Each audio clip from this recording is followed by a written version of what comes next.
చంద్రబాబు దుర్మార్గ పాలన 3 హత్యలు 6 హత్యాయత్నాలు 12 దాడుల రూపంలో సాగుతుంది అన్నారు వైఎస్ఆర్సీపీ అధినేత వైఎస్ జగన్.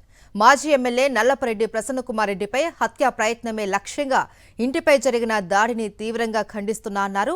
వయోవృద్ధురాలైన ఆయన తల్లిని భయభ్రాంతులకు గురిచేశారు అని టీడీపీకి చెందిన రౌడీలు భీభత్సం సృష్టిస్తూ విధ్వంసం చేశారు అన్నారు. ఇది ప్రజాస్వామ్యంపై చేసిన ఒక భయంకరమైన దాడిగా అభివర్ణించారు జగన్. 6 సార్లు ఎమ్మెల్యేగా పనిచేసిన ప్రసన్నకుమార్ రెడ్డికి అంతం చేయాలి అనే ఉద్దేశంతోనే టీడీపీ మూకలు పోలీసుల సమక్షంలో దాడికి పాల్పడ్డారు అని స్పష్టంగా తెలుస్తోంది అన్నారు. తెలుగు రాష్ట్రాలలో ఒక రాజకీయ నాయకుడు లక్ష్యంగా ఇలాంటి దాడి చేయడాన్ని గతంలో ఎప్పుడూ ఎక్కడా చూసి ఉండరు అంటూ ట్వీట్ చేశారు వైఎస్ జగన్.